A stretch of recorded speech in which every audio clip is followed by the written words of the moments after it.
대표님께서 장표를 좀 많이 준비를 해오셔가지고 장표를 보면서 화면 보고 왔다 갔다 하면서 좀 진행을 하겠습니다. 네. 저는 이제 비긴플레이스의 이제 풀대표라고 하고 있고요. 네. 그 다음에 뭐 책 같은 경우는 이제 예전에 그래서 얼마 벌었대 제가 썼고, 그 다음에 최근에 한 2년 동안에는 이것저것 공부를 많이 했었어요. 그러면서 조금 이제 AI를 좀 활용한 좀 투자를 하고 싶어가지고 2년 전부터는 이제 거의 딥러닝, 머신러닝 위주로 해가지고 네. 공부하면서 얘를 투자 방향으로 어떻게 좀 끌 수 있지라는 생각을 가지면서 이제 투자 시장에 조금 접근을 했었었죠. 이 후레이 TV 나와가지고 한번 이야기한 적이 있었었잖아요. 네. 그러니까 그거가 제가 이제 AI를 시작을 해야겠다라는 발판이 됐던 시점이었던 것 같아요. 왜요? 제가 이제 하나하나 조금 이제 검증을 해나가고 있는 시기였었거든요. 네. 그때 아마 후랭이 TV에서 이제 후랭이님이 저한테 이제 그 블로그 쪽지로 해가지고 대구 시장 분석을 한 거를 가지고 서울 시장을 좀 분석을 해달라라는 이제 의뢰가 들어와서 서울을 그 분석을 했었던 거였거든요. 네. 자, 그러면서 저희가 22년 3월 달에 그때 업로드가 됐고, 그 다음에 실제 촬영은 아마 한 2월 이 정도에 했었던 것 같아요. 그죠? 그래가지고 부동산 가격이 서울 수도권 위주로 많이 하락을 하고 있다 보니까 네. 언제쯤 올라갈 수 있는지 대구 시장을 분석했던 것처럼 분석을 좀 해달라라는 요청이 있었어가지고 그때도 장표를 많이 준비해가지고 엄청난 많은 PAC가 있었었지만 거의 데이터 위주다 보니까 아마 좀 이해하기는 좀 어려울 수도 있는 부분들이 있었었거든요. 네. 근데 이제 그 수도권 쪽으로 이제 분석을 해가지고 마지막 끝 마무리 자체를 22년 9월 달이 되면은 이제는 이제 심리적 반등기가 시작되는 시점이다. 그래서 22년 9월 달을 조금 기다려 달라는 이야기를 이제 3월, 2월 달에 했었었거든요. 그리고 나서 실제로도 서울에서는 이제 22년 10월 달부터 반등이 되는 것을 이제 한번 찾아봤었었고, 그리고 이제 대구 시장도 이제 마찬가지로 21년도 12월 달에 한번 이제 분석을 하고 나서 23년 2분기에 이제 올라갈 수 있는 어떤 기점이 마련이 될 것이다. 그러니까 그 근거는 이제 페이지 유튜브에 쭉 들어가 있겠죠. 이러이러한 예. 근거에 의해서. 그래서 이제 꽤 이제 이야기를 하고 나서 23년 2분기부터 실제 대구도 상승이 되는 부분을 확인했거든요. 저는 이제 23년도부터는 조금은 저렴한 금액 위주로 해가지고 투자를 진행을 했었어요. 매수를 하셨었군요. 그 이제 경매를 같이 조금 통해가지고 진행을 하다 보니까 그 자체에서 이제 취득세가 좀 높게 나가는 부분들이 있지만 그거를 좀 감안해가지고 이제 진행을 했었었죠. 취득세 맞으면서 사신 거예요? 그렇죠. 거의 이제 저 같은 경우는 기존에 매도를 했었던 부분들이 거의 공실 상태가 좀 많이 있었었거든요. 그러다 보니까 얘를 팔고 나면은 거의 이제 4억, 5억 엄청 이제 고가는 아니긴 하지만 이 돈이 그냥 그대로 들어오다 보니까 거의 분양권 위주로 좀 많이 했었어요.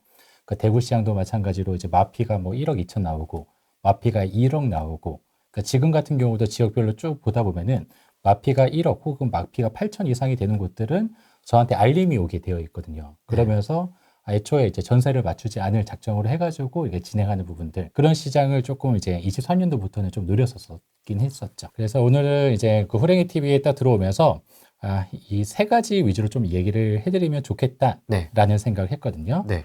그래서 지역이 어디 올랐나 그 좀 계속 이제 서울 위주로만 이야기를 많이 하고 있다 보니까 서울 많이 올랐죠. 아무래도 똘똘한 한 채의 여파로 서울 집값만 이제 상승했다라고 생각하는데 서울 23년도 1월 달부터 특례보금자리 대출이 나오고 나서부터 24년 11월까지 얼마큼 많이 상승했나 봤더니 서초구에 있는 레미오 퍼스티지 같은 경우는 9억 9천만 원이 올랐어요. 그리고 잠실 S는 6억 3천만 원. 물론 이거를 사면은 되게 좋았겠지만 애초에 투자금 자체가 17억이 필요했고 애초에 투자금이 10억 6천만 원이 필요하다 보니까 예. 들어갈 수 있는 상황이 된다 하더라도 들어가기 힘들 수도 있다. 맞습니다. 그리고 투자금 대비한 수익률은 57%, 59%였기 때문에 꽤 높은 수익률을 가져갔어요. 뭐 서울만 올랐냐? 뭐 광역시 같은 경우를 한번 봐볼게요. 네. 광역시 같은 경우는 인천이에요. 인천 같은 경우는 1억 4천만 원 정도가 상승했고요. 네. 근데 투자금은 2억 3천. 확실히 조금 적게는 들어가죠. 네. 그 투자금 대비한 수익률도 58% 비슷하죠. 그리고 대구도 투자 이제 수익 자체가 1억 1,400, 투자금 자체는 1억 8,900, 2억이 조금 안 되네요. 수익률은 60%. 울산 같은 경우도 1억 3천이 올랐는데 네. 이제 2년 동안에 근데 투자금 대비한 수익률은 48%. 투자금은 2억 7천 정도가 들어가고요. 또 대전 같은 경우도 1억 8천 정도가 상승했어요. 동일한 시기에. 네. 투자금은 3억 정도가 들어가고 투자금 대비한 수익률은 57% 정도가 올랐고요. 부산은 1억 정도가 올랐고 투자금 대비한 수익률은 20% 정도. 광주는 좀 안 좋아요. 네. 광주는 부동산 아이파크가 이제 4,100만 원 상승했고 투자금은 2억 4천 정도 들어가는데 수익률은 17%. 자, 그러면 전체적으로 딱 보면은 광주와 부산을 제외하면은 투자금 대비한 수익률은 동일하게 58% 비슷하게 들어갔다. 네. 자, 그러면 지방을 봐볼게요. 지방의 도시 안에서도 이제 조금 굵직굵직한 아파트들 보면은 창원 같은 경우는 이제 융지 더시암 레이크파크가 1억 5천 정도 상승했고 네. 투자금 대비한 수익률은 55% 올랐어요. 언제 이렇게 올랐지? 그리고 청주 같은 경우도 1억 200 정도 올랐고 네. 투자금 대비한 수익률은 56% 상승했고요. 네. 그리고 투자금 1억 8천 정도. 그리고 이제 충주. 지금 다 대장들을 보여주시는 거죠? 그렇죠. 나름의 굵직굵직한 애들. 네. 예. 그리고 충주도 8천만 원 정도 상승을 했는데 투자금 대비한 수익률은 58%. 그리고 전주 같은 경우는 1억 600 정도 상승했고 여기 같은 경우 투자금 대비한 수익률이 67%더 많이 올랐네요. 그리고 충남, 천안 보면은 1억 8천 정도 상승을 했고 투자금 대비한 수익률은 76% 상승했네요. 더 많이 올랐네요. 네. 자, 그러면은 전북 완주군, 전주 약간 위에 에코시티 위에 있는 네. 이제 택지인데 네. 여기는 투자금이 1억 4천 그리고 1억 1천 정도 올랐기 때문에 투자금 대비한 수익률은 81%. 여기 훨씬 더 많이 올랐네요. 그리고 경남 진주 같은 경우는 1억 3천만 원 상승을 해가지고 투자금 대비한 수익률은 130% 굉장히 많이 올랐죠. 뭐야? 자, 그러면서 이걸 보면서 제가 좀 드리고 싶은 말씀은 네. 군산도 가져왔네요. 군산은 1억 650만 원 상승했고 투자금 7천만 원. 네. 투자금 대비한 수익률이 152%예요. 엄청 높죠. 자, 그래서 물론 똘똘한 한 채, 뭐 어떤 시기 되게 중요하지만 지금 듣고 계시는 분들이 가지고 있는 돈이 더 중요하다. 그래서 이 시기를 놓치지 않는 게 훨씬 더 중요하다. 그래서 물론 이제 대장, 똘똘한 한 채 매우 중요하지만 네. 지금 전체적으로 다시 한번 딱 보면은 서울도 58%, 광역시도 58%, 지방도시도 55%에서 150% 상승을 했어요. 근데 투자금 자체가 서울은 10억에서 15억, 광역시는 2억에서 4억, 지방도시는 7천에서 2억 정도가 자기들끼리 안에서는 똘똘한 한 채. 그러니까 이 지역에서 벗어나지 않고 거주할 사람들은 이 아파트로 이제 갈 거야. 투자 금액이 한 이 정도가 되는 거죠. 그래서 이 시기를 놓치지 않는 게 더 중요하고 가지고 있는 현금 자산에 맞춰가지고 움직이는 게 훨씬 더 중요할 수도 있다라는 부분을 한번 가져와 봤거든요. 전국적으로 동시적으로 거의 20에서 30% 하락하는 모습을 보여줬거든요. 그러다 보니까 전국적으로 또 비슷하게 상승하는 모습도 이제 보여줬거든요. 그러면은 지금 이렇게 올라가는데 계속 투자를 할 이유가 있는 것인가? 아니면은 조금 더 이제 계속 뭐 거래도 많이 부족하고 막 그러니까 투자를 아파트 쪽으로 좀 해도 되는 것인가? 첫 번째로는 이제 공급 부족이 2010년도부터 이제 2011년도, 2012년도까지 PF 대출 부담이라는 이제 기사들이 계속해서 반복이 되기 시작을 했었어요. 그러면서 공급량도 굉장히 부족해지고 그러다 보니까 공급이 이제 2011년도, 12년도, 13년도에 매우 부족한 전국적으로 계속해서 이어졌었고 당시에도 이제 뭐 자재비에 대한 부분들 때문에 건설사에서도 부도가 되는 회사들도 많아지고 그리고 분양도 굉장히 부족해지고 하다 보니까 이제 공급이 부족해지니 전세에 대한 가격의 상승이 계속 이 시기 때도 계속해서 가팔랐거든요. 당시 2011년도, 12년도의 키워드를 좀 찾아보다 보면은 전세 품귀 대란이 되게 많이 있었었고 2013년도에는 오히려 월세로 전환이 된다. 왜? 전세 가격이 너무 많이 올랐기 때문에 월세로 어쩔 수 없이 전환이 된다라는 기사들이 꽤 많이 뜨더라고요. 네. 그러니까 그런 부분들이 이때의 시기와 지금 앞으로의 시기가 조금 비슷하게 이어질 수도 있지 않겠나라는 부분을 봤고요. 그러다 보니까 공급이 부족해지니 전국 자체에 대한 이제 그 가격도 굉장히 가파르게 상승하는 모습을 보여줍니다. 1년, 2년 동안에요. 그리고 지금도 마찬가지로 이제 PF 대출 연체율이 이제 150배까지 증가를 했고, 그리고 가장 중요한 자재비 자체가 광고, 설계비 막 다 포함을 시키면은 4억 초중반 정도에 분양하지 못하면은 여기에서 분양할 이유가 없는 거예요. 건설사에서는. 그리고 지금 뭐 논산이든 뭐 어디든 굉장히 우리가 봤었을 때 지방도시라고 하는 곳들도 네. 다 분양가 자체가 8사 기준으로 다 4억 5천이 넘어요. 그러다 보니까 이렇게 하면은 미분양이 날 거고 그러면은 분양을 하는데 의미가 없으니까 연기가 계속 이어지고 있는 거죠. 그럼 지금도 공급 부족이 이어지고 있잖아요. 26년도, 27년도, 28년도 뭐 거의 계속해서 역대급이라고 네, 하니까. 맞아요. 인구가 감소가 되는 것보다 더 위험한 게 공급 부족이다라는 이야기가 나오고 있으니까요. 자, 그렇게 되어 있는 와중에 이제 두 번째로는 이제 마지노선 부분을 좀 가져와 봤거든요. 네. 자, 마지노선 같은 경우는 아파트는 우리는 이제 필수재와 투자재가 겸하여 있는 부분이다 보니까 누군가는 무조건 살아야 돼요. 상가, 지산, 오피스텔처럼 그냥 투자재로 이제 가지고 올 수 있는 물건이 아니다 보니까 거주가 있어서 전세 가격에 대한 상승이 유지가 되고 이제 있는 부분들이 있거든요. 이 부분은 이제 포항 아파트를 한번 가져와 봤는데 포항에서 예전에 지진이 난 적이 있었어요. 그러니까 그 지진이 났었을 때 저도 가서 한번 확인을 해보니 굉장히 큰 금이가 있더라고요. 전체 동이 위에서부터 아래까지 하나도 빠짐없이 금이가 있었어요. 아파트에. 자, 그런 가격이 2억 1,250. 얼만큼 지진이 났냐? 여기 난 것처럼 전체가 다 금이 가 있고 내부 타일도 손가락이 들어갈 정도로 금이 가 있는 거예요. 자, 그럼 이 아파트가 아까 얼마였냐? 기존에 2억 1,250이었거든요. 요 나름 안에서 그 당시에는 대장 아파트였었는데 2017년도에. 자, 그러면 이 아파트를 얼마면 구입할 수 있을까? 저희가 이제 수요자 입장에서 한번 상상을 해봤거든요. 얼마면 살까? 2억이면 살까? 아, 2억 절대 못 사지. 금이 이렇게 갔는데. 그리고 언제 무너질지 모르는데, 또 지진할지 모르는데. 그러면은 후랭이님 같은 경우는 얼마면 구입하실 거예요? 안전이 걸려있는데 또 수리를 그렇죠. 해야 들어가지 맞아요. 않습니까? 언제 네. 수리가 될지도 모르고. 맞아요. 그 수리 비용 이런 것까지 생각하면 그래도 한 10%, 15%, 20%. 아, 그러면은 이제 요 금간 아파트인데 2억 1,000이었었으니까 1억 한 1억 9천이면은 1억 구입하겠다. 1억 8천은 구입하겠다. 네. 오, 그래도 대단하시네요. 내가 들어가진 않는다. 갭 투자를 한다.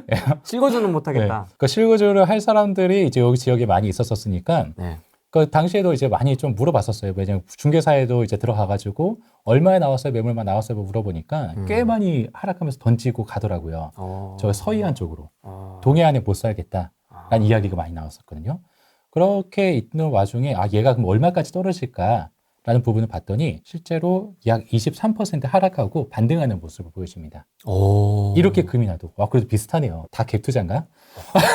자, 그래가지고 23% 정도 하락하고 나서 굉장히 많이 올라가는 모습을 보고 나서 아파트는 마지노선이 분명하구나. 그리고 모든 아파트들을 과거를 이제 하나하나 따져봐도 음마 아파트도 IMF 때 31% 급락하고 바로 다음에 49% 급등하는 모습을 보여줬고 분당 같은 경우도 리먼 사태 때 아무리 많이 떨어져도 34.5% 하락하고 나서 바로 45.9% 반등하는 모습을 보여줍니다. 그래서 전국적으로 과연 2년 이내에 35% 떨어진 아파트가 있었나를 엄청 찾아봤어요. 과거의 경험을 그쵸? 그 비롯해서? 어떤 위기가 있어. 지진이 나서 금이 가도 이 정도인데 더 그냥 경제적인 위기. 금은 안 갔잖아 어쨌든.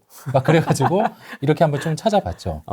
찾아보다 보니까 35% 넘어가는 아파트들이 없는 거예요. 물론 35% 넘어가는 경우가 있는데 거기 한 4년, 5년 동안 하락할 때 근데 2년 안에 35% 넘어가는 아파트가 존재하지 않는다. 그렇기 때문에 마지노선이 있기 때문에 약 20%, 25% 정도 하락하고 나면은 자, 그러면 이제부터 떨어져도 떨어져 봤자지에 대한 마인드로 접근이 될 수 있겠다라는 생각을 했죠. 자, 그런데 그 와중에 지금은 아무래도 가수요자들이 못 들어가요. 취득세. 그렇죠. 취득세 중과 때문에. 네. 그래서 이게 저는 이제 운전하고 가다 보면은 옹벽이 이렇게 있더라고요. 네. 우리 투자자, 투기꾼들을 흑이라고 보고 앞에 규제로 옹벽으로 막아놨다라고 이제 생각이 들더라고요.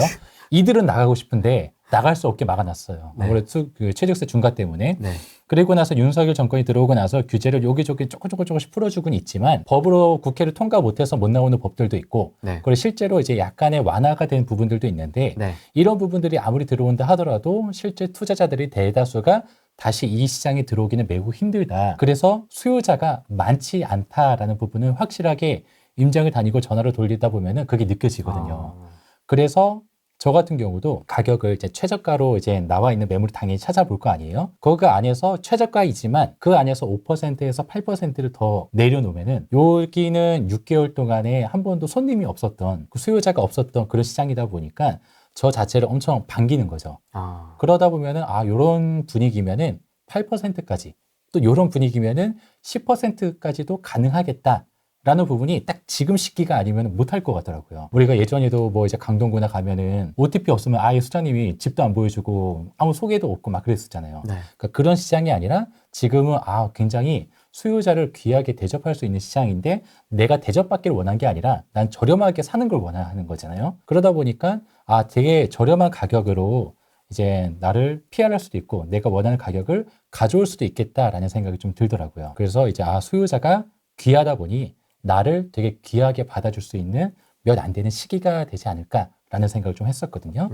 근데 간혹 이제 취득세 중과가 풀리고 나면은 이제 투자를 하겠다. 뭐가 되면은 또 하겠다 하지만 그때가 되면은 이제 또 올라가다 보니까 상승기 때는 또 지난주에 가격을 봤기 때문에 또 투자하기가 또 굉장히 꺼려지는 수가 생길 수도 있거든요. 네.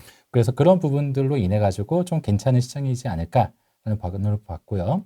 그리고 돈의 흐름 같은 경우는 2007년에서 2012년 사이를 이제 조금 비교를 해보면은 2010년도 하반기 때는 전국이 다 올라갈 때 서울만 떨어졌단 말이에요. 네. 막 제가 그때를 보면서 광역시들도 다 올라가는데 서울도 하락하는 거예요. 근데 그때 이제 이 시기와 비슷하게 볼 수 있는 차트 자체가 이 M1, M2 비율이거든요. 그러니까 통화량이 굉장히 이제 부족했던 이 시기 때 서울이 떨어지고 지방 광역시들은 굉장히 많이 올랐네. 그래서 이걸 보고 저는 예전에 서울 수도권은 통화량이 부족하면 떨어지는 거구나 라고 이제 생각했는데 네. 연관성이 매우 부족한 거예요.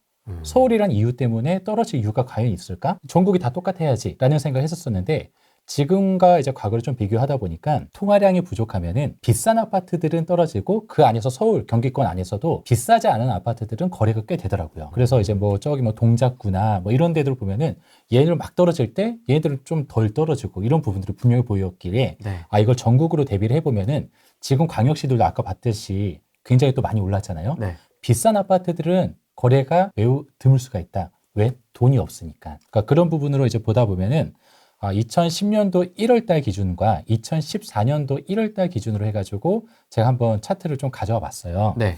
2010년 1월 달에 이제 1급지 서울, 서초구 레미어 퍼스티지는 13억 5천, 그리고 잠실 헬스는 10억 2천 해서 1급지는 10억 이상 정도, 그 2급지 같은 경우는 한 7억 초중반 정도, 3급지는 5억 후반 정도 네. 해가지고 경기도랑 쭉 나름의 대표할 수 있는 네. 그런 아파트들을 한번 가져와 봤거든요. 네. 그리고 이제 경기도 또 광역시 같은 경우 보면은 이제 울산 대장 아파트가 당시에는 3억 6천, 대구 대장이 3억 6천, 창원도 3억 5천, 부산이 3억 3천, 대전이 3억 3천, 광주가 2억 4천 해가지고 이 정도 가격대다 보니까 서울 1급지와 그 지방 광역시와 4배의 차이가 났거든요. 그 지방 도시 같은 경우는 5.5배 차이가 났었어요. 네. 2010년도 1월 달 기준으로. 네. 근데 2010년 1월부터 2012년도 말까지 이제 서울이 하락했던 그 시기를 제가 보고 싶었던 거였거든요. 네. 통화량이 부족할 때 얼마큼 변화가 생겼었을까 봐보니까 제가 그 부분은 제가 나중에 한번 차트로 보여드리고 네. 2024년 10월 기준으로 다시 한번 봤거든요. 네. 서울은 이제 41억 1급지가 그다음에 잠실 헬스는 26억, 그리고 2급지는 18억, 그다음에 3급지는 11억에서 12억 이 정도가 이제 되는 부분으로 볼 수가 있고, 그다음에 경기도, 그다음에 광역시 같은 경우에 문수로 아이파크 1차 지금의 대장은 아니에요. 당시에 2010년도에 존재했던 아파트들만 가져왔거든요. 네. 그래서 이제 문수로 아이파크 1차가 8억 1천, 수성구 범어 SK뷰가 10억 4천, 트리비앙이 5억 8천, 부산 11억, 대전 10억 해가지고 이렇게 지금 많이 차이가 났다. 근데 24년도 10월 기준으로 보니까 지방 광역시 기준으로는 이제 서울 1급지와 5.5배수. 아까는 4배수였는데 지금 5.5배수. 그리고 지방 도시들은 11배수. 아까는 5.5배수였는데 지금 11배수예요. 네. 즉 상대적 가격 차이가 굉장히 많이 늘어났다는 거죠. 그래서 양극화가 굉장히 심하게 벌어졌다. 네. 그 지금 뉴스에서도 보니까 이거 기사 봤습니다. 그렇죠. 똘똘한 한 채 가격으로 전국의 저가 아파트, 저가까지는 아니에요. 나름의 그 안에서는 쩌리짱이라고 불려지는 네, 나름의 이제 그 지역 안에서는 대장 아파트들과 비교 자체가 네. 11배나 차이가 나는 거예요. 굉장히 차이가 많이 나죠. 자, 그러면은 과거에 2010년에서 12년까지 수도권의 아파트 가격은 어땠냐? 자, 아무래도 하락했던 시기 때 가져오다 보니까 조금 더 하락한 모습을 볼 수가 있는데, 이때는 이제 서초구 레미어 퍼스티지도 1억 2천 정도 하락하고, 성남 분당구 시범 한양 아파트도 1억 1,500 하락하고, 인천의 송도일 카운티 2차도 1억 2,700 하락하고, 그래서 꽤 많은 하락을 보여줬고, 인천 같은 경우는 이제 25% 하락하는 모습을 보여줬거든요. 수도권이어도 하락했다. 네. 그리고 이제 비싸다 보니까 이제 거래량 자체가 좀 부족해지다 보니까 이제 이런 모습들을 보여줬고, 자, 그리고 지방 광역시 같은 경우에 당시에 이제 서울 1급제와 4배수 차이가 났었는데, 이때는 플러스 5% 정도, 그리고 이때는 이제 1.2, 1.7% 정도, 울산은 마이너스 2.43%. 저는 이제 플러스 5%와 마이너스 5% 사이는 보합이라고 보거든요. 그리고 여기 광역시 같은 경우 보합세다. 네. 왜? 서울 1급지와 4배수 차이가 났기 때문에. 지금 일단 5.5배수 차이가 나다 보니까 과거보다는 조금 더 큰 부분이 있지만, 그래서 지금 지방이라고 해서 무조건 저렴하기 때문에가 아니라 광역시 안에서도 비싼 곳들은 비싸다. 그래서 지금 이런 보합세보다 만약에 서울이 하락한다고 가정한다 한다면은, 그러면은 여기 지방 광역시도 조금 더 위험할 수도 있는 부분들이 존재할 수 있다. 그럼 지방 같은 경우에는 과거에 이제 5.5배수 차이 날 때, 네. 그때는 전북, 전주는 33% 상승하고 서울이 떨어질 때, 청주 같은 경우는 23% 상승하고 그리고 창원 같은 경우는 14% 상승하는 모습을 보여줬거든요. 이게 2010년, 12년 지방 도시입니다. 맞아요. 여기 가려져서 안 아, 보이셔가지고. 그렇구나. 네. 2010년에서 12년 사이에 이 정도 많이 상승했다. 왜? 당시에는 상대적 가격이 저렴했기 때문에. 실제로 통화량 자체는 지금은 30.1 정도가 돼요, 포인트가. 네. 근데 이제 저는 이제 28포인트 밑으로 가면은 이제 소비 심리가 확 위축이 된다라는 부분으로 볼 수 있는데, 지금 25년도 7월 달에는 또 스트레스 DSR 3단계가 들어가기 때문에 네. 이 통화량 자체가 전체적으로 이렇게 돈이 풀리는 양 자체가 시중에 돌고 있는 게 대출이 많이 나와야지 돈이 많이 풀리는데, 그 부분이 또 현저하게 줄어들 수 있는 여지가 있지 않나. 그런 부분을 바라본다 한다면은 향후에 투자에 대한 방향성 자체를 조금 이런 부분들까지 염두하고 투자를 진행해야 되지 않나 라는 생각을 좀 했었거든요. 그러니까 세 번째 부분인데, 네. 25년도 예측 모니터링을 하기 위해서는 23년도와 24년도에 상승한 아파트들은 도대체 왜 올랐나, 그런 부분을 한번 좀 모니터링 해봤거든요. 예. 그래서 하락기에서부터 상승기까지 조금 과정을 반복을 해보면은, 그때 당시의 상태는 직전에 22년도에 전국적인 급락이 있었어요. 맞습니다. 그 전국에 있는 평균 아파트에 대한 급락이 23% 하락했거든요. 평균이 23이라는 건 굉장히 큰 이제 하락기였고, 과거에도 이런 시기는 존재하기 굉장히 이제 드문 시기였었던 과거에 있었기 때문에 되게 많이 떨어졌다. 그리고 갑자기 이제 그 떨어지는 유동성, 급격하게 하락하고 있는 유동성 안에서 특례보금 자리론과 그다음 신생아 특례 대출, 이 부분이 1년마다 들어오면서 갑자기 떨어지는 유동성, 이제 M1, M2를 막아주기 시작을 합니다. 그러면서 이제 여기에서 이 정도로 계속 떨어지다 보니까 소비 심리가 위축이 되다 보니까 이게 돈이 풀리고 나니 점차 거래가 하나하나 어디에다가 집을 살 수 있는 부분에다가, 왜냐하면 당시에도 9억 원 이하, 6억 원 이하로 이제 세팅이 되어 있다 보니까 네. 그 아파트들 위주로 먼저 진행이 됐고, 그 다음에 똘똘한 한 채로 넘어가면서 똘똘한 한 채 자체도 종부세 폐지론이라는 이야기가 나오면서 종부세에 대한 부담감 때문에 똘똘한 한 채로 옮겨가자라는 이제 이야기가 뉴스에도 나오고, 그리고 실제 사람들의 행동도 그렇게 나타나다 보니까 똘똘한 한 채로 점차 모여듭니다. 맞습니다. 네, 그러면서 주요 아파트를 위주로 가격이 상승하다 보니 내 아파트는 안 올랐는데 왜 올랐다 그래? 이런 이야기를 굉장히 많이 듣게 되더라고요. 네. 그러면서 이제 거래량이 일단 증가를 합니다. 행동. 네, 행동으로 해가지고, 그래서 상태, 외부 변화, 환경, 행동으로 해가지고 마지막 이 행동을 우리가 예측을 하는 거죠. 자, 그럼 25년도에는 어떠한 부분으로 들어가냐? 네. 똑같이 상태, 자연 환경, 자연 변화, 환경, 그리고 예측을 보면은 상태는 아무래도 매수 심리 위축이 지금 여전히 존재하고 있습니다. 왜냐면은 이제 유동성도 부족해지고, 그리고 가소유자들 취득세 중과로 인해서 3주택 이상의 매수를 매우 꺼려할 수밖에 없는 상황이거든요. 네. 자, 그리고 그러다 보니까 자연 변화는 이제 신축 공급 자체가 PF 대출 위기와 그 다음에 자재비 인상으로 4억 초중반에 대한 분양을 하지 못하면은 분양을 못 하는데, 근데 이 와중에 애초에 뭐 1년차, 2년차 아파트가 4억 초중반에 존재하고 있는 지역들은 향후에 거의 1년 동안에 분양하기 굉장히 힘들 거예요. 해봤자 안 되니까. 그럼 분양을 하고 나야지 2년 뒤에 입주를 하는데, 그러면 3년 동안에는 공급이 매우 부족해질 수도 있겠다. 마치 2010, 2011, 2012년 아까 저 공급이 부족했었던 과거 해처럼 동일하게 반복이 될 수도 있겠다라는 부분으로 이제 볼 수가 있고, 자, 그리고 구축 공급 같은 경우도 이제 여기 신축에 대한 부분이고, 그러면 구축 공급 같은 경우도 다주택자에 대한 규제랑 그리고 그 조건부 대출 부분들도 이제 계속 이야기 나오다가 다시 또 풀어준다 했다가 이제 은행마다 조금 이제 상이하긴 하지만, 그래도 이제 되게 이제 다주택자들이 들어가서 전세에 대한 공급을 만들어 주지 못하다 보니까 전세 매물이 매우 부족해지고 있다 보니 특정 몇 개 도시들은 전세 가격에 대한 상승률이 굉장히 가파르게 올라가고 있거든요. 그러다 보니까 이제 갭이 많이 줄어드는 모습을 마치 2010, 2011, 2012년도와 비슷한 모습으로 좀 이제 그려지지 않나라는 부분을 볼 수가 있었고, 네. 그리고 환경으로 보면은 그렇게 하다 보니 방금 말한 대로 전세가율에 대한 상승이 이어질 수밖에 없다. 왜? 신축 공급이 들어오지 않으면은 전세 공급은 사실상 거의 불가능하거든요. 동시다발적으로 들어오는 신축 공급이 없으면은, 그리고 게다가 가수요도 없다 보니까. 네. 자, 그래가지고 이렇게 되다 보면은 결과적으로는 실수요 거래는 전세가율이 평균보다 높은 아파트 중심으로 해가지고 전세 가격이 상승하다 보니까 네.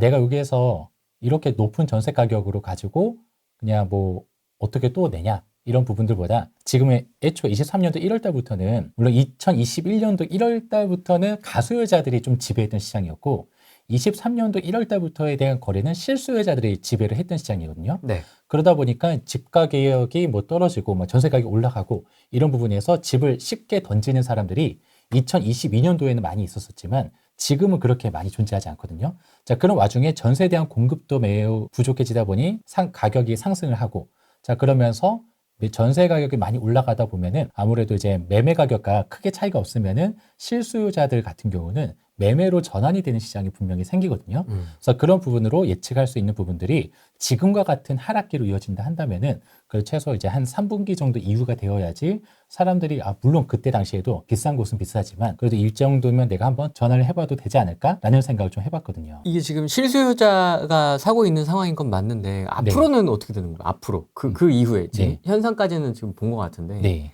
앞으로는 어떻게 되는 거죠? 그 서울 같은 경우는 제가 이거를 이제 주식처럼 이게 뭐지? 그 이동 평균선이 네. 있잖아요. 네. 121선, 61선 이렇게 있잖아요. 주식도요. 네. 그 여기 같은 경우 조금 크게 넣어가지고 제가 18개월 이동 평균과 그다음에 6개월 이동 평균을 가지고 이전에 제가 서울과 대구를 다른 악조건을 다 배제시킨다 한다면은 가격이 하락하고 있으니까 가격이 하락하고 나서 반등되는 그 시점 마지노선이 35%를 한다 하더라도 이 아파트 단위로 가면은 35%까지 볼 수 있지만 우리는 평균으로 봐줘야 되기 때문에 평균이면 어느 정도가 적정한가 지역별로 다 다르더라고요. 그러니까 서울 같은 경우는 지금 최근까지에 대한 이동 평균이 6개월 동안에 지금 전체 이제 나름의 선도 아파트들에 대한 평균을 보니까 지금 이 정도의 기울기로 떨어지고 있는 모습이에요. 지금 현재까지가 네. 25년도 1월 달까지가 단위를 모르겠습니다. 이 퍼센트입니까? 예, 퍼센트 포인트죠, 사실은. 퍼센트 포인트. 예. 네. 그래서 이제 지수이다 보니까 자, 그래가지고 이렇게 떨어지는데 이게 지금 이거의 기울기와 동일한 모습으로 떨어진다라고 가정한다 한다면은 네. 이 시점이 가장 이제 이때도 요 정도 떨어지고 나서 상승하는 모습을 보여줬고 당시에도 과거도 통계가 시작된 이래로 요 지금 마지노선인 이 수치 저항선까지 내려왔던 적은 없었었거든요. 그래서 이제 이 정도의 약간 보수적으로 본다 하더라도 지금과 같은 기울기로 떨어진다 한다면은 25년도 그래도 한 2분기, 3분기 정도 되어져야지 어느 정도 반등이 될 수 있는 시점으로 볼 수 있지 않나라는 생각을 좀 해봤거든요. 6월까지는 좀 지지부진하겠네요. 그렇죠. 이게 왜냐면 거래량 자체가 증가되지 않다 보면은 매물은 축적이 될 수밖에 없고 저도 전국적으로 좀 하나하나 조금 딥하게 살펴보다 보니 5년에서 10년 정도 넘어간 아파트들 같은 경우는 보통 이제 평균 세대수 대비해 가지고 매물이 0.5%씩은 월마다 꾸준하게 축적이 되는 것 같더라고요. 네. 근데 이게 0.5% 이상이 거래가 되지 않으면은 축적이 되는 양이 더 많아지다 보니까 그러면 거래가 실제로 살아나지 않으면은 가격에 대한 상승이 매우 힘들 수도 있다. 그래서 지금 거래에 대한 부족이 이어진다 한다면은 지금과 같이 이제 가격에 대한 하락이 지금도 계속해서 단기간에는 이어질 수도 있다라고 볼 수 있죠. 거래가 부족하면 좀 더 떨어질 거라고 보시는군요. 그렇죠. 네. 아무래도 부동산은 이제 심리다 보니까 심리의 가장 근간은 거래거든요. 그래서 우리가 과거에도 보면은 벌집 순환 모형 이론이라든가 해가지고 거래를 가지고 수요를 예측하는 그런 부분들이 꽤 많이 나왔었거든요. 네. 그러면 이 이후에는 어떻게 되는 거예요? 6월 이후에는? 이유가 되면 이제 가격적으로 이제 마진선이 보여지기 때문에 그러면 이때쯤이 되면은 이제 실거주를 하시는 분들도 혹은 이제 투자를 생각하시는 분들도 서울 같은 경우는 그렇게 이제 볼 수가 있다라는 부분을 볼 수 있고 또 지방 같은 경우에서는 아까 조금 전에 이야기 드린 것처럼 애초에 매매가 자체가 뭐 4억 5천 미만으로 되어 있는 지방 도시들도 꽤 있었어요. 23년도 이제 1월 달부터 어떤 지역은 매우 많이 상승을 했지만 또 어떤 지역 같은 경우는 그 당시에 공급이 있다거나 아니면 산업도시 같은 경우는 경기가 안 좋다거나 네. 등등한 이유로 인해 가지고 상승을 못했던 지역들 같은 경우는 여전히 그 가격으로 유지를 하고 있거든요. 그러니까 그런 도시들 같은 경우는 뭐 투자로 돌아본다 하더라도 아니면 그 지역에 거주를 하시는 분들이 하더라도 굉장히 조금 턴할 수 있는 매수를 할 수 있는 그런 좋은 시점이 아닌가라고 좀 생각을 해봤죠. 근데 계속 또 그 가격일까 봐. 그렇죠. 앞으로도. 그러면 이 부분이 이 우려를 조금 더 타개하기 위해서는 이 지역 안에서 과거에도 계속 그 가격에 대한 변화가 존재하거든요.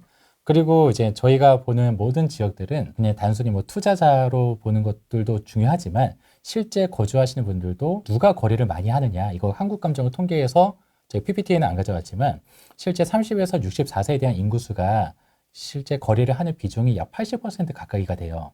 그러면 30에서 64세에 대한 인구수 자체가 그래도 한 9만 명 이상이 되는 도시들 같은 경우는 그래도 실거주자 아파트들에 대한 힘으로만으로도 충분히 가격이 상승을 시켜줄 수 있는 지역들이 있거든요. 뭐 큰 예를 들면은 그 수도권 같은 경우는 생활권을 바꿔가기가 굉장히 용이해요. 교통도 잘 돼 있고 여기저기 이사를 가기 쉽지만 뭐 예를 들어서 뭐 충남 서산이다, 충남 뭐 당진이다, 뭐 거제다, 뭐 이런 식으로 가버리면은 생활권을 다른 도시로 이전하기가 매우 어렵거든요. 요 지역 안에 살고 있는 사람들은 계속 그 지역에 사는 경우가 많이 있죠. 왜? 내가 여기서 일을 하기 때문에. 그 크게 국가 산단, 내가 크게 대기업 이렇게 다니고 있기 때문에 그 지역을 벗어나기 힘들거든요. 자, 그럼 그 당시에도 이 지역은 애초에 투자자들이 가기가 힘들어요. 교통도 불편하고 외지에 대한 수요도 과거에도 보면 그렇게 많지 않았었고 그러다 보니까 물론 외지 투자가 아예 없다라는 건 아니지만 그 정도의 외지 투자와 실거주자들의 힘으로만으로도 그 거래량을 충당시켜가지고 가격을 상승시켜줬던 시기가 짧게 있었냐? 그렇진 않아요. 또 보면은 굉장히 또 길게 상승하고 이 정도의 거래만 된다 하더라도 여기는 충분히 가격 상승시켜주구나. 왜? 분양 자체가 그 당시에도 물론 이제 있긴 하지만 아파트의 수가 수도권만큼 그렇게까지 많지 않거든요. 그러다 보니까 그들이 가고 싶어하는 아파트들은 몇 개로 한정이 되어 있어요.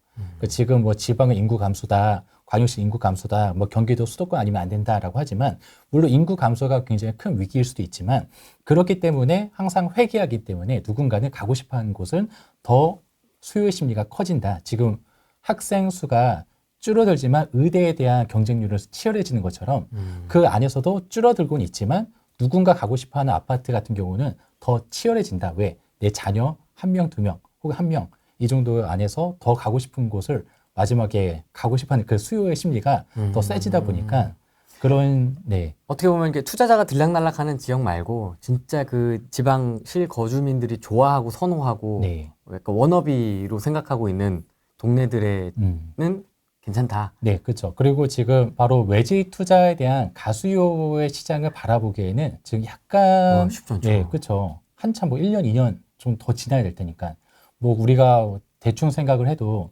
취득세 중과가 풀리기 전까지는 가수요가 막 움직이기는 쉽지 않으니까요. 자, 그럼 애초에 시장 자체를 실거주자만으로도 가격을 충분히 상승시켜 줄 수 있는 거래량이 그나마 조금 안전한 곳 이런 것들을 찾아가줘야지. 근데 여기서 플러스 알파로 가수요까지 들어와. 그러면은 훨씬 더 안전한 시장이 되는 거니까요. 제 일반인 기준으로는 네. 막 언론에 나오는 게 뭐 지방이 소멸한다고 하고 네. 뭐 노인과 바다 얘기 나오고 있고 아, 그렇죠. 그다음에 뭐 당대표는 병원을 헬기 타고 갔잖아요. 서울로. 네. 거기서 치료 받으면 되는데 갔잖아. 이런 사진을 짤을 봤잖아. 우리가 네. 부동산 강의에서.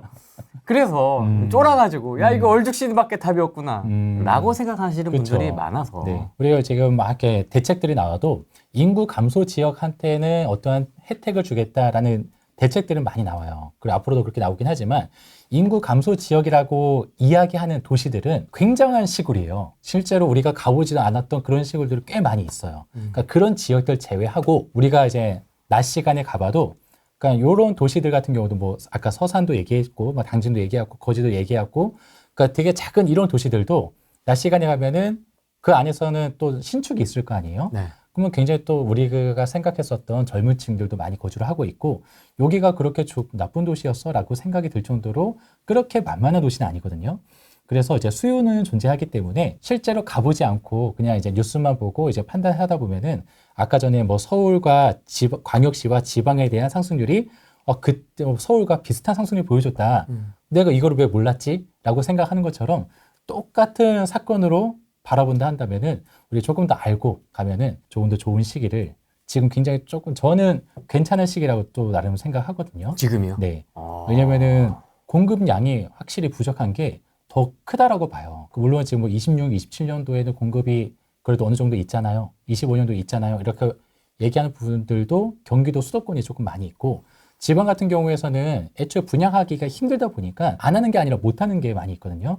자, 그러면은 우리가 투자를 할 때도 애초에 그 길들이 명확하게 있는 곳들, 우리가 예전에 뭐 조정대상 지역으로 뭐 수원 뭐 딱 찍고 나면은 사람들 인천으로 몰리고 가격이 이렇게 있고 하니까 또 의정부로 몰리고 하는 것처럼 어느 정도의 이제 길이 좁혀져 있다 한다면은 그곳에 가서 기다리고 있으면은 언젠가는 가수요자들이 오게 돼 있다라고도 볼 수 있죠. 왜냐하면 가격이 절대적으로 말도 안 되게 저렴하니까요. 수도권 시장 나 이렇게 본다. 그다음에 지방 시장 나 이렇게 좀 본다. 정리를 해본다면 네, 수도권 같은 경우 안에서는 이제 뭐 비싼 아파트들 위주로 해가지고는 최근까지 그 안에서 지금 코인, 트럼프가 되고 나서 코인에 대한 시장, 그리고 이제 그 안에서도 내부적으로 돈을 가지고 있는 사람들에 대해서 이제 한 채, 똘똘 한 채로 가지고 시작했지만 여기에 대한 수는 분명히 한계가 있다라고 봐요. 그 뒤에 또 받아줄 수 있는 사람, 또 그 뒤에 받아줄 수 있는 사람. 그러니까 여기에 이제 한계가 있다가 보다 보니까 거래 자체는 현저하게 좀 부족해질 수밖에 없다. 언제까지? 가격이 어느 정도 하락할 때까지. 그럼 그 가격에 대한 하락이 지금과 같은 기울기로 갔었을 때는 그래도 이제 아까 전에 보여줬다시피 약 25년도 2분기, 3분기 정도 되기 전까지는 조금 더 거래가 많이 되지 않을 것 같다라는 부분을 볼 수가 있고, 지방 같은 경우도 이제 광역시 기준으로는 지금 저렴한 곳 같은 경우는 부산, 광주가 나름 좀 저렴한 편에 속하긴 하거든요. 네. 자, 그럼에도 불구하고 지금 거래도 많이 되지 않아요. 그 이유는 공급이 끝났다 하더라도 여기에서 거주하는 사람들, 그래서 공실이 어느 정도 해소가 되지 않으면은 이 공급이 끝나도 끝난 게 아니거든요. 누군가 들어와서 살아야 되기 때문에. 지금 근데 강주는 끝난 게 끝나지 않은 공급들이 꽤 있다 보니까 조금 더 좀 유지가 되지 않을까라는 부분으로 볼 수가 있고, 부산은 6개월 정도 지나면은 저는 좀 괜찮게 봐요. 그래서 부산도 임장을 좀 많이 다니고 있는 편이긴 하거든요. 근데 가격대는 뭐 많이 하락하지도 않았었고, 대구에 비해서는. 그리고 상승할 때도 대구에 비해서는 많이 또 상승하지도 않았고, 그러다 보니까 가격 자체가 뭐 아주 나쁘지도 않고 아주 좋지도 않고, 근데 확실히 공급은 부족해지고, 그러다 보니까 계속 모니터링 하기에는 괜찮은 시장인 것 같다라고 보고 있고, 그리고 이제 지방 도시 같은 경우에서도 지방 도시 플러스 알파로 경기도 뭐 고양시라든가 네. 등등 해가지고 경기도 수도권 안에서도 절대 가격이 높지 않은 지역들이 꽤 있어요. 그러면서 그 노후주택에 대한 이제 혜택도 받고, 그리고 신도시에 대한 혜택도 받고 하다 보니까 그 절대 가격이 높지 않은 아파트들은 광역시보다 훨씬 더 저렴하거든요.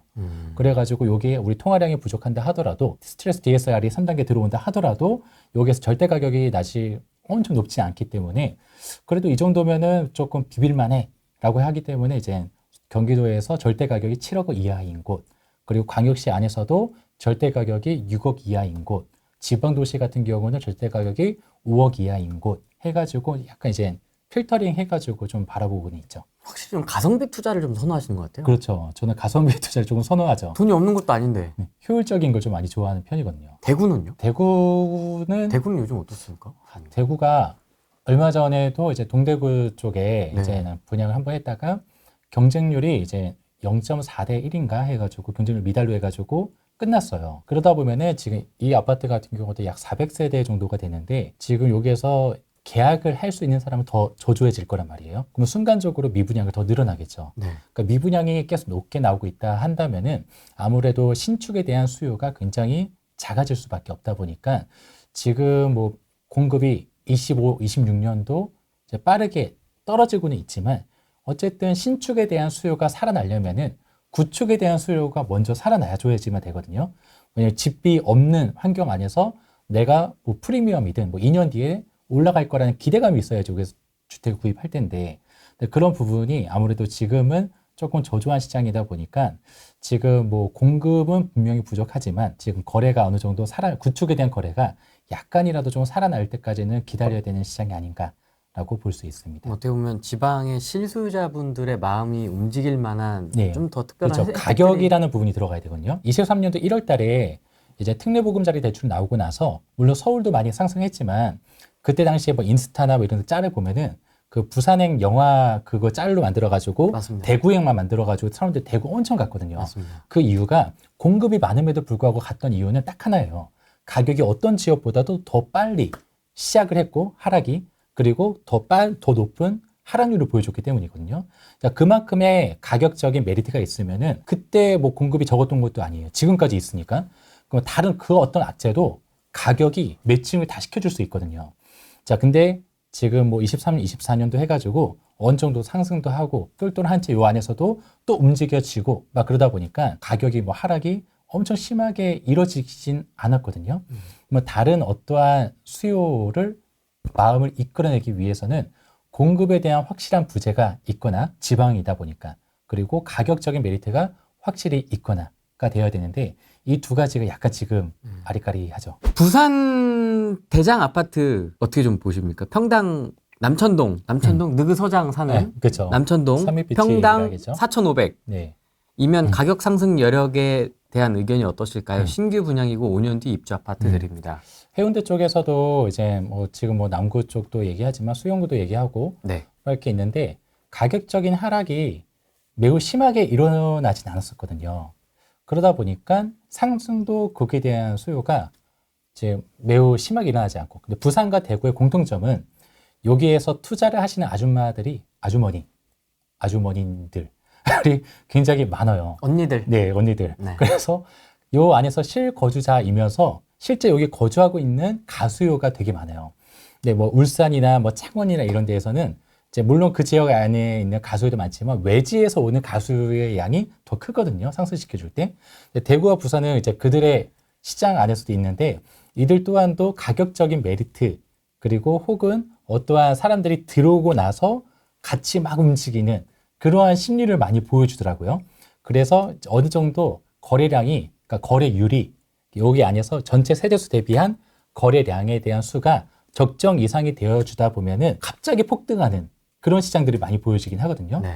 근데 그런 시장이 되기까지 그냥 기다리는 게 조금 좋을 것 같아요. 지금 왜냐면 가격적인 부분이 부산이라고 해서 이제 무조건 다 비싸가 아니라 요 안에서도 또 똘똘한 채로 사람들이 또 움직여주고 또 대구도 마찬가지로 그렇게 움직여주고 하다 보니까 이제 가격이 엄청 많이 저렴한 부분들은 아닌 것 같다라는 생각이 들거든요. 근데 얼마까지 떨어져야 돼? 그 부분은 보다는 아까 전에 이제 이동평균선 그거를 6월 이동평균선이 이제 18개월을 뚫고 가면은 우리가 주식 같은 경우도 골든크로스라고 하는 것처럼 네. 또 반대로 가면 데드크로스를 하잖아요. 네. 지금까지는 데드크로스에서 엄청나게 많이 하락을 보여주지 않다 보니까 지방은 수도권과 좀 다르게 공급량을 좀 많이 봐요. 근데 수도권은 공급량을 그렇게 많이 보지 않거든요. 그 이유는 공급량에 대한 가격에 영향을 주기 위해서는 미분양이 증가되는 모습을 보여줘야 돼요. 네. 신축에 대한 공급이 있어서 신축에 대한 수요도 저조해진다라는 게 들어가 줘야 되는데 수도권 그게 조금 적어요.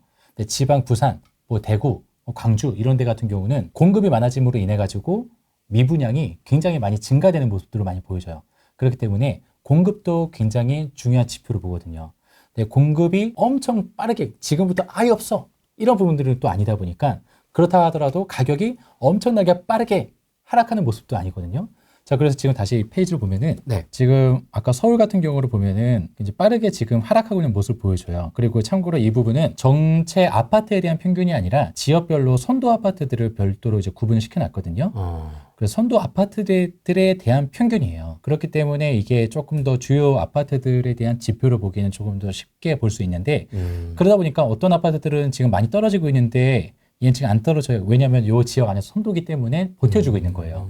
그래서 지금 가격적인 메리트가 엄청나게 높진 않다라는 부분을 보기 때문에 공급, 가격 이게 지금 약간 애매할 수 있죠. 가격 네. 상승의 관점에서 네. 뭐 명의는 알아서들 하시고 투자금은 알아서들 하시고 가격 상승의 관점에서 가장 좀 저평가되어 있는 데는 어떤 지역이에요?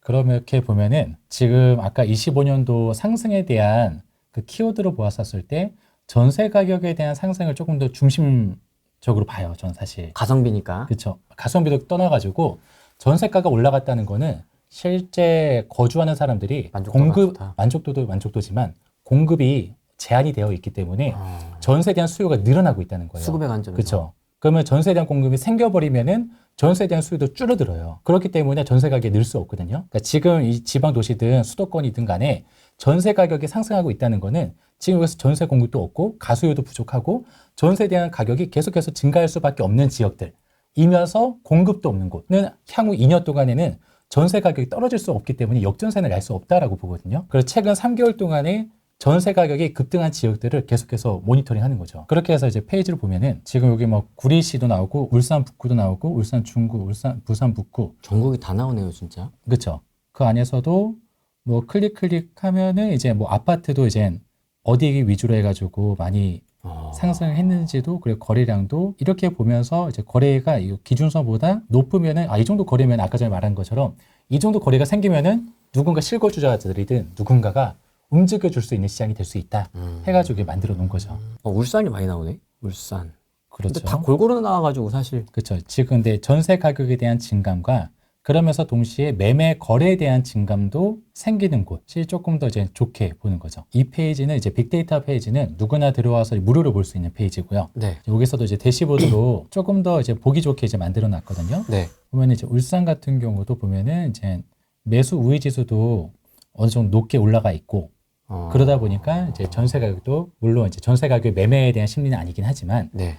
이 안에서도 이제 매물률도 4.8% 정도가 돼요. 매물률은 무슨 말이에요? 매물률은 이제 실제 나와 있는 그 매물수, 전체 매물수 대비해서 전세 세대수 대비? 예, 아파트 세대수 대비한 매물량이 이제 5% 미만이 되거든요. 전 기준을 이제 3%로 만들어 놓긴 했지만 실제 3% 밑으로 내려가는 경우는 드물어요. 왜냐하면 가수요가 존재하지 않는 시장에서는 3% 밑으로 잘 안 가더라고요. 그럼 5% 정도까지는 그래 여유 있게 좀 볼 수 있다라고 하지만 어떤 지역도 이런 곳들은 없어요. 매물량 자체가. 뭐 경상남도의 지방 도시는 아니라 하더라도 대구다. 그러면 여기는 평균이 6.9%, 광주다 8.7% 등등 해서 웬만하면 다 높은데 울산 같은 경우는 구축에 대한 매물량도 부족한 거 아니죠. 5% 정도 되면 그냥 적정하다라고 볼 수 있는데 왜냐면 지금 거래가 이렇게 많이 늘어나잖아요. 그래서 매물률도 확실히 여기를 유지를 하고 있기 때문에 네. 구축에 대한 수요가 있으니까 신축에 대한 수요도 존재해지는 거예요. 그래서 다른 광역시 대비해서는 그래도 경쟁률 미달이 그렇게 많이 나오진 않아요. 그 최근에 뭐 6억 이상, 6억 중반, 뭐 7억 등등 해서 뭐 새로운 뭐 분양이 들어오고 또 어떤 아파트 1급지 같은 경우는 9억 중반, 뭐 9억 후반에 분양한다 하더라도 순인의 마감이 다 되고는 있거든요. 그 말은 구축에 대한 수요가 어느 정도 존재했기 때문에 이걸 또 전환해가지고 받아줄 수 있는 사람이 또 생겨난 거죠. 실제적으로 부동산 공부를 본격적으로 막 이렇게 했던 게 2014년도였거든요. 네. 제가 2009년도에 첫 투자를 했었었는데 완전 쫄딱 망했었어요. 그러면서 부동산을 안 하다가 2013년, 14년도에 올라가는 거 보고 내가 어떠한 힘을 쓰지 않았는데 막 올라가는 걸 확인하고 나서 네. 부동산 공부를 했거든요. 2014년도에 제가 첫 투자를 물론 첫 투자는 서울에 갭천으로 했고 그다음 갭천? 예, 갭천으로 했고 그다음에 지방으로 막 다녔었거든요. 순천, 저기 뭐 익산, 광양 다니면서 그때 심리가 지금과 같은 딱 그런 심리였거든요. 그들은 왜냐하면 3년 동안에 하락했기 때문에 매매에 대한 심리가 완전 조조했었었고 누가 집을 사고 심지어 저는 그때 당시에는 11년 전이잖아요. 저는 그때는 되게 어려웠거든요. 그러니까 막 후랭이님처럼 이제 얼굴도 피부도 좋고 막 이렇게 상태로 가다 보니까 중개 소장님들이 많이 말렸었어요. 집 사지 말 아들 갖다서 하는 얘기를 하면서 많이 말렸던 그런 시장이었거든요. 그러다 보니까 그런데 그 와중에 이제 중개를 또 하시는 분들은 이제 수요자가 많이 없으니까 저를 되게 반겨가지고 또 이제 매물 또 다른 거 또 소개시켜주고 다른 거 소개시켜주고 하는데 매도자들도 그 사는 가격 대비해가지고 본인 산 가격보다 1억, 뭐 1억 5천 정도 더 싸게 팔매도 불구하고 저를 되게 많이 반겼던 그런 시장이었거든요. 그러니까 그렇게 더 가격을 다운시키려고 저는 그렇게까지 생각 안 했었는데 그때는 또 중개 소장님들이 제 편에 좀 많이 쓰다 보니까 가격도 더 많이 다운시켜주고 그러니까 그런 경험들이 조금 쌓이다 보니 왠지 그때랑 비슷했는데 라는 지역이 있고 근데 여기는 지방이지만 그렇지 않은데 라는 지역이 있고요. 그래서 그러한 상태적인 심리를 좀 보는 거죠. 그래서 그걸 확인을 하고 네. 그다음에 데이터로 걸러내고 금매 네, 그렇죠. 확인하고 그래서 지금도 이렇게 하나씩 네. 수집을 하고 계신다. 네. 아무래도 부동산 투자 자체는 이제 심리에 좀 영향을 많이 받다 보니까 그 매매랑 임차에 대한 이제 수요 자체가 매매 같은 경우는 가수요와 실수요가 있고 임차 같은 경우는 월세와 전세에 대한 수요가 있잖아요. 이들은 어떤 시기 때 누가 더 우위에 있냐, 누가 더 거래를 많이 하냐 이 부분에 대한 심리 파악을 좀 많이 하는 편이거든요. 근데 지금 대부분 같은 경우는 실수요자와 지금 전세에 대한 수요가 제일 높고 그 다음에 실수요자, 그 다음에 월세, 그 다음에 가수요 이 정도의 이제 순위로 좀 나열이 되는 것 같아요. 네. 자 그러다가 전세 가격이 계속해서 상승을 하다 보면은 이 매매에 대한 실수요자들에 대한 그 수요가 더 커지는 시장이 늘 존재하더라고요. 그런 시장이 조금 더 도래할 수 있는 지역들은 어딜까? 첫 번째, 전세에 대한 수요가 많아지고, 지금 매매에 대한 심리가 위축이 되면 계속 많아질 것이고, 두 번째, 전세에 대한 공급이 부족해지는 곳. 자, 그럼 가수요는 지금 막아놨기 때문에 없고, 그다음에 공급만 막혀져 있으면 돼. 공급이 언제든지 들어올 수 있는 곳들은 약간의 나는 위험 부담이 있다 보니까 애초에 가격적인 자체가 여기에서는 건설사들도 쉽게 분양할 수 있는 분양가가 아닐 거야. 그러면은 당분간은 내가 가지고 있는 2년 동안에는 공급이 들어오기는 쉽지 않으니까 지금만큼 안전한 시장은 또 없겠지라는 생각을 해가면서 보는 거죠. 유튜브식으로 답변해 주십시오. 어떻게요? 그래서 탑3 나 여기 보고 있다. 쩌리짱은 몇 개 없거든요. 아파트가 한정되어 있거든요. 아니 아파트 말고 지역이. 그러니까 지역 안에서 아파트가 탑3로 보면은 아. 그렇게 한정되어 있거든요. 그러니까 서울처럼 막 여기저기 막 이렇게 있는 게 아니라 여기는 이제 이 지역 하면 요 아파트밖에 안 보여지고 막 그런 곳이다 보니까 네. 그 정도입니까? 네, 그렇죠. 왜냐하면은 지방도시 자체가 뭐 크게 한 예를 들면은 뭐 거제시 같은 경우도 예전에 제가 거제를 약간 이제 예측을 잘못했었던 게 조선업이 호황이면은 여기는 그 근로자가 많이 필요로 하다 보니까 무조건 사람들이 필요해. 그러면은 신입 사원들이 많이 들어오기 때문에 제가 2008년도 하반기 때 조선업에 취업을 했거든요. 그러다 보니까 호황일 때는 굉장히 많은 사람들을 채용하기 때문에 집값이 그리고 나서 많이 올라가는 부분들이 2008년도, 2009년도, 2010년도에 울산 같은 경우도 동구만 올라가고 남구, 중구는 또 안 올라갔었거든요. 그러면서 산업에 대한 효과를 분명히 보는구나. 뭐 거제도 마찬가지였었고 그러면서 조선업에 대한 호황 때문에 그걸 보다가 조선업에 대한 호황은 맞지만 MZ들이 힘든 일을 싫어해요. 그러다 보니까 문화가 바뀌다 보니까 외국인 근로자를 쓰는 거죠. 외국인 근로자는 아파트를 사지 않고 그러다 보니까 수요가 아무리 경기가 호황이라 하더라도 그 문화에 따라서 수요가 달라질 수도 있겠구나라는 생각을 한번 했었었죠. 그러니까 그렇게 가면서 공급도 확실히 줄어들고 그렇지만 임금은 또 올랐어요. 왜냐하면 이들이 자꾸 반도체, 평택에 가고 고대역에 가면서 이 근로자를 뺏기기 시작했거든요. 특수 용접을 할 수 있는 사람들은. 그러면서 임금이 다시 또 올라가다 보니까 이 안에서 거주하는 사람들에 대한 삶의 만족도는 조금 더 올라가면서 조금 더 좋은 아파트로 가는 아까처럼 쩌리짱 이 아파트들로 계속해서 몰리게 되는 거죠. 쩌리짱 너무 귀여운데. 그래요? 예전 무한도전에서 정준하 보고 쩌리짱이라 하더라고요. 쩌리들 중에 짱이라고. 그래서 막 그런 이제 부분들로 이제 가다 보니까 이런 수요들이 이제 밀집이 되는 부분들. 자, 그런데 그 호황을 대비해서 건설사에서는 분양을 원래는 하는데 그거를 유지했다가 큰 코 다쳐가지고 더 이상은 분양을 하지 못하는데 그들의 임금은 올라갔기 때문에 그래 신입 사원들이 엄청나게 뽑히지 않는다 하더라도 임금이 어느 정도 올라가다 보면은 우리가 전 세계적으로 PIR이라는 게 나온 것처럼 임금 대비해서 주택 가격도 그만큼 오른다라는 부분들이 지역별로는 어느 정도 좀 보여주거든요. 자, 그러다 보니까 이 경기 산업도시 같은 경우는 경기가 좋았던 곳들, 예를 들어서 지금 거제 같은 경우도 그랬죠. 그리고 서산 같은 경우도 그 위에 정유사업부터 해가지고 굉장히 또 임금이 좀 높은 편에 속하긴 하거든요. 그 지역 지방 도시들 안에서. 그러면서 굉장히 오랫동안 하락하고. 왜냐하면 당시에 애초에 우리가 중국에 대한 물류 산업을 조금 더 확대하기 위해서 서해안 벨트를 우리나라에서 엄청 밀어줬거든요. 국토종합계획에도 나와 있지만. 자, 그러다가 그 예전에 사드 사건이 터지고 나서부터 그 서해안 벨트에서 이어지는 모든 산업들이 잘 제대로 이루어지지 않았죠. 그러면서 서산과 당진에 예전에 한번 임장 갔다가 전화번호를 남겼던 분양회사에서 엄청나게 연락이 많이 왔었거든요. 분양은 엄청 하는데 실제로 거주하는 근로자는 뽑히지 않기 때문에 아까 조금 전에 얘기한 것처럼 거제처럼 그러다 보니까 공급은 늘어나지만 실제로 거주할 수 있는 사람들이 없어 보시다 보니 공급은 끝났지만 공실이 해소되지 않는 거죠. 그러니까 공급은 끝났지만 공급이 끝난 게 아니구나라는 부분을 그때 저는 좀 배웠거든요. 자, 그러면서 그럼 그들도 건설사들도 한번 경험했기 때문에 쉽게 못 들어오는 곳들이면서 가격이 좀 많이 하락했던 곳들이 지금 제가 서산, 거제만 얘기했지만 이런 지역들이 꽤 많이 존재를 해요. 그러다 보니까 다니다 보면은 되게 좋은 시장이다 라는 지역들이 있고 근데 지금 이제 지방이라 한다면 다 광역시만 보다 보니까 광역시 안에서는 가격대 자체가 조금 더 많이 높게 올라가 있는 상태에서 내려가 있지는 않으니까 조금 애매할 수도 있는 시장일 수도 있다라고도 보는 거고요. 우리 호갱노노나 아실이나 리치고나 이런 사이트에서 보면은 2년 차 이내로 필터링 할 수가 있어요. 그러면은 매매가 자체를 4억에서 4억 5천으로 또 필터링 해놓으면은 그런 지역들 몰려있는 지역들이 눈에 보이거든요. 그러면 그런 지역들 우선적으로 한번 보고 임장을 가봐도 여기는 이런 시장이구나 라고 한번 느껴보면은 지금 받아들였었을 때 제가 어떤 지역입니다 하는 것보다 훨씬 더 빠르게 와닿을 수 있고 또 훨씬 더 빠르게 왜냐면 오늘 얘기한 게 다음 달에 또 달라질 수도 있는 거니까요. 그러니까 그때마다 이런 식의 이제 조건부를 이제 한번 실습을 해보시면은 조금 더 좋은 가수요가 되지 않을까. 이거는 제가 만든 거거든요. 그래서 이거는 이제 외주를 주지 않고 이 저희 비긴플레이스 홈페이지 같은 경우는 직접 만드신 거네요. 그럼. 이건 제가 만든 거죠. 야, 돈 많이 버셨었군요, 옛날에. 많이 벌었죠. 야, 10억을 아무렇지도 않게 얘기하시는 거 보면 그때는 좋은 추억이다. 와. 아, 남자야.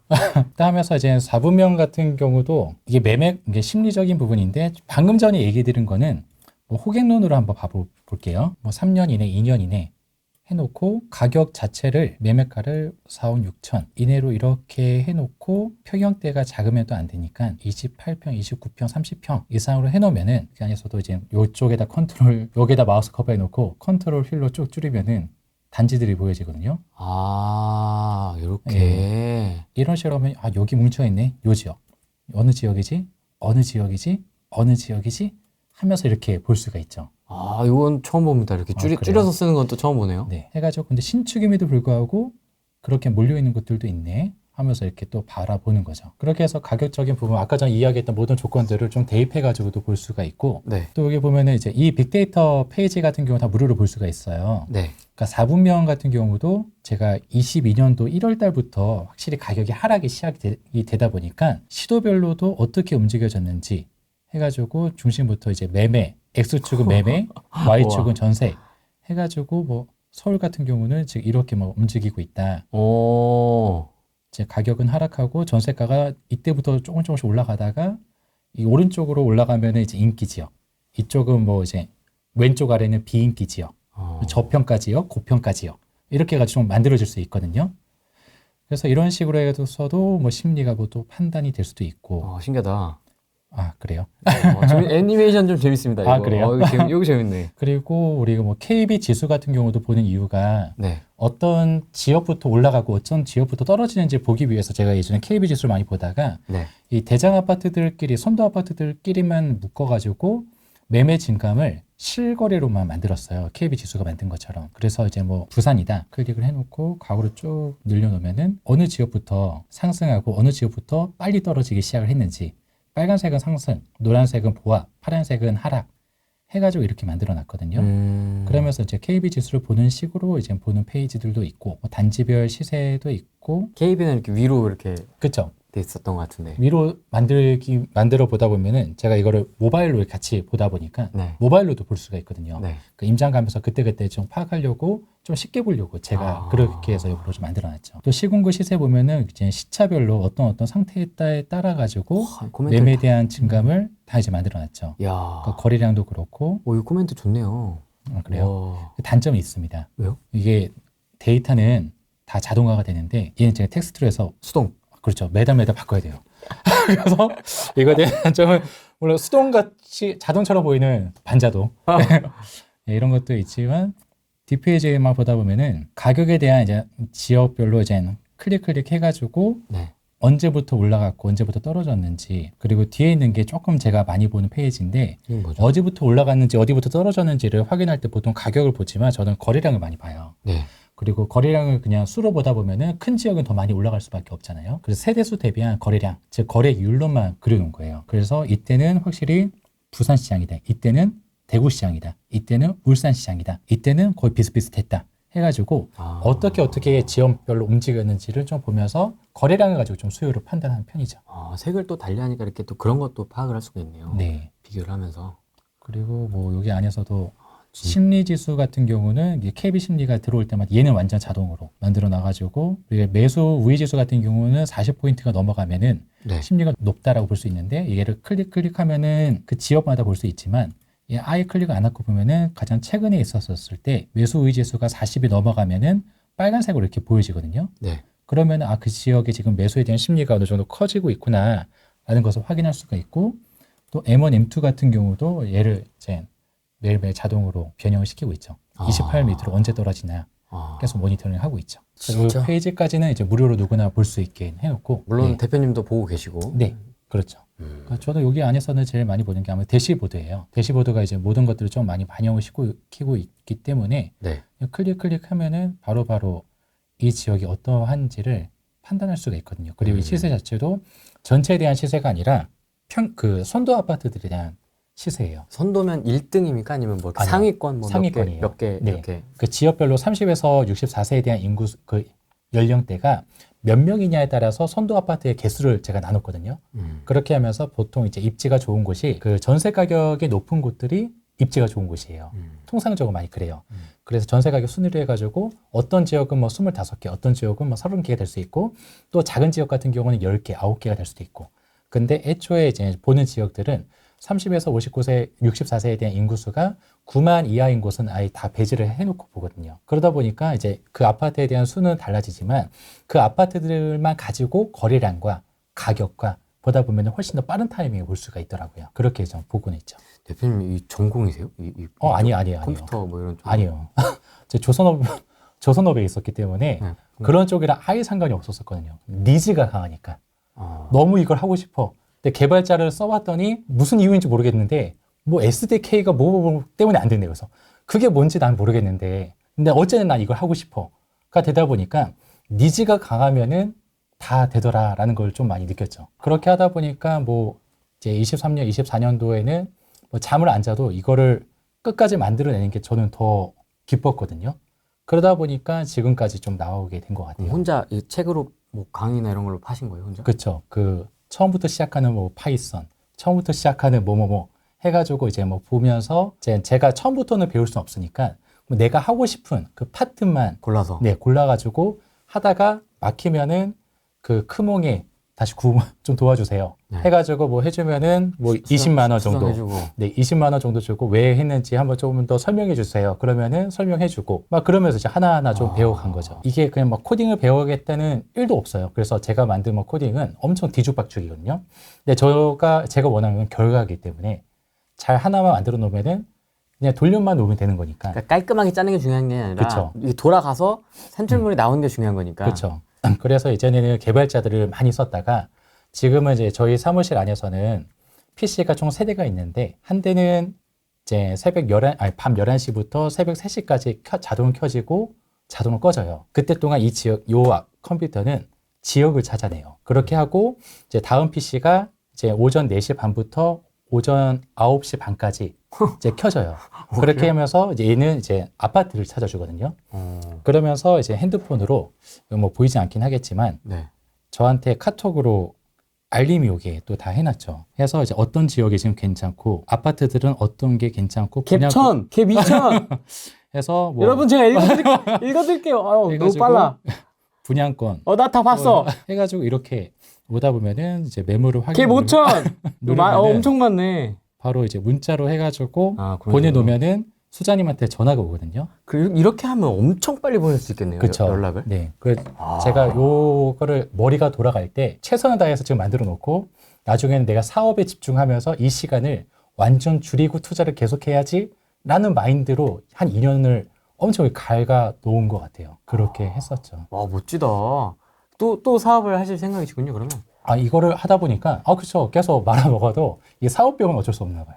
근데 이제 계속 하다 보니까 제가 이거를 자동화를 했잖아요. 그러니까 제가 공유 오피스를 또 운영하고 있거든요. 공유 오피스를 운영하다 보니까 그 직원을 쓸 필요가 있나 싶지만 직원을 써야 돼요. 왜냐면은 세금 계산서, 현금 영수증을 잘 끊어줘야 되고, 그 다음에 누가 끊어주는지 안 끊어주는지 또 홈택스 가서 또 확인해야 되고, 또 임대차께서 보내야 되고, 막 이게 꽤 많이 들어가거든요. 네. 그러니까 이 부분을 또 다 자동화로 만들어 놨어요. 그렇게 해놓으니까 공유 오피스 사장님들이한테 팔 수 있겠다라는 생각이 들어가지고 이것도 이제 한번 만들어 놓으면 제가 더 이상 손 쓸 건 없는 거니까 그렇게 해서도 이제 한번 만들어 보니 내가 지금 이 기술로 가지고도 요 안에서도 해보고 나서 꽤 괜찮게 쓸 수 있겠다. 그럼 직원도 같이 파는 거예요? 직원은 이미 나갔죠. 공유 오피스에서 이제 직원은 없죠. 그러면서 이제 이런 쪽에 대한 사업도 꽤 재미있네. 그리고 계속 트렌드가 바뀌고 문화가 바뀌는 것만큼 그 정도 안에 같이 속해 있지 않으면은 그 부동산도 좀 비슷한 것 같더라고요. 아까 뭐 거제 얘기했듯이 MZ들에 대한 그 생각과 이런 전환이 좀 바뀌는 부분을 캐치하지 못하면은 네. 내가 예전에 생각했던 방향대로 갈 것이다라고 되게 안이하게 생각하면은 큰 낭패도 볼 수 있는 시장이 될 수도 있으니까 이런 부분들을 좀 겸사겸사 해가지고 같이 배울 수도 있겠다라는 생각을 좀 해본 거죠. 근데 왜 컴퓨터를 그렇게 각각 돌리세요? 시간대별로? 왜냐면은 하나로 안 하고? 네, 이 그래픽 카드에 크기가 그 비싼 컴퓨터가 있고 안 비싼 컴퓨터가 있어요. 좀 더 고도의 그쵸. 계산이 필요한 거는 왜냐면은 데이터 양이 6,800만 개거든요. 그러니까 얘가 돌아가는데 예전에 다른 PC 돌려보니까 안 끝나는 거예요. 난 얘가 하루에 한 번씩 끝내야 되는데 24시간 동안이 안 끝나다 보니까 이 PC 하나에 완전 올인을 했죠. 대신에 이 PC는 내가 평소에 쓰기에는 아깝고 무겁고 너무 예, 헤비하고. 그렇죠. 그래서 얘는 넌 이것만 해줘. 그러는데 해가지고 이쪽으로 좀 돌려놓은 거죠. 우리가 일반 PC 같은 경우도 이제 저도 몰랐지만 다 검색하면 나오더라고요. 얘는 자동으로 켜지게 하려면 어떻게 해야 돼? 자동으로 꺼지면 어떻게 해야 돼? 뭐 이제 코드로 만들어놔도 자동으로 계속 돌아가게 하려면 어떻게 해야 돼? 해놓으니까 다 자동이 되다 보니까 순서만 잘 믹싱을 시켜놓으면은 항상 오전 10시 반에는 나한테 결과물을 도출해 줄 수 있게만 만들어 놓은 거죠. 아, 근데 설명을 들으니까 나는 코인이나 해야 되겠는데? 이런 네. 사람들을 어떻게 이기겠습니까? 이 자동으로 지금 매물이 수집되는데. 코인은 더한 사람들이 많을 거예요. 와. 코인 더 이렇게 하던데. 네. 거기도 자동으로 돌아가더라고요. 그렇죠. 코인 자동으로 돌아가죠. 4848을 네. 알아서 막 환전까지 막 예. 착착착착 되더라고요. 예. 이런 분들과 경쟁을 해야 되다니. 아니에요. 저는 이거를 공유하지 않고 있기 때문에 저만 쓰고 있으니까 경쟁은 되지 않아요. 지방이라고 해가지고 늘 등한시하는 것보다 아까 강의 중에도 한번 얘기했지만 내가 가지고 있는 자산은 얼마큼 있고 또 그 안에서 내가 할 수 있는 범위를 늘 생각하고 그 시장에 뛰어들지 않는다 한다면은 시간이 지나고 나서 항상 후회를 하더라고요. 그렇다고 해서 하락하고 있는데 뛰어들면 어떡하냐라고 생각할 수도 있지만 예. 투자를 하는 관점 안에서 본다 한다면은 하락할 때도 투자를 하고 상승할 때도 투자를 해줘야지 약간의 확률로 높아가면은 우리가 베팅하는 데가 카지노. 네. 카지노에서도 보면은 50% 밑으로 이제 그 확률을 만들어 놓고 계속 반복되면은 잃는 것처럼 기대값을. 예. 예. 우리가 50% 이상에 대한 기대감을 만들어 놓으면은 반복하면 반복할수록 수익을 볼 수밖에 없는 시장이 될 수도 있거든요. 자, 그래서 무조건 뭐 지방을 해라, 뭐 강역시 해라 이런 게 아니라 뭐 하락하든 상승하든 그 시장을 내가 내 눈으로 보지 않으면은 일단은 그냥 한 귀로 듣고 그냥 참고만 하고 내가 직접 그 시장에 한번 방문해서 한번 실제 가격도 한번 검증도 해보고 그렇게 해서 이런 습관을 조금 만들어 놓으면은 앞으로도 조금 더 좋지 않을까라는 생각합니다. 그러니까 굉장히 센 헤드라인들이 많지 않습니까, 요새. 맞아요. 특히 네. 지방 관련된 거는 네. 뭐 망한다, 무너진다, 네. 뭐 미분양이 뭐 어떻게 된다, 뭐 이런 얘기들이 많으니까 네, 그런 걸 보는 것도 좋지만 네. 직접 한번 확인해봐라. 그렇죠. 순수. 이게 이제 인문학적 용어 안에서도 트루시니스라고 있어요. 네. 이게 내가 진실로 믿고 있는 것을 무조건 믿는 이런 상태가 인간한테 누구나 있대요. 그 나의 생각을 깨주게 만들려면은 진짜 내가 생각하기에 위대했던 사람, 뭐 아인슈타인, 뭐 누가 해가지고 와가지고 정말 존경했던 사람이 와가지고 얘기하지 않으면은 그게 깨지지 않는데요. 그래서 이러한 부분들을 깨는 부분들에 대한 습관을 만들 수는 없으니까 늘 검증하는 습관을 좀 만들면 좋지 않을까라는 생각을 해봤습니다. 알겠습니다. 네. 멀리서 오셨는데 오늘은 여기까지 네. 하겠습니다. 고맙습니다. 네, 감사합니다. 네. 안녕. 안녕 한번 해주세요. 네. 안녕. 네.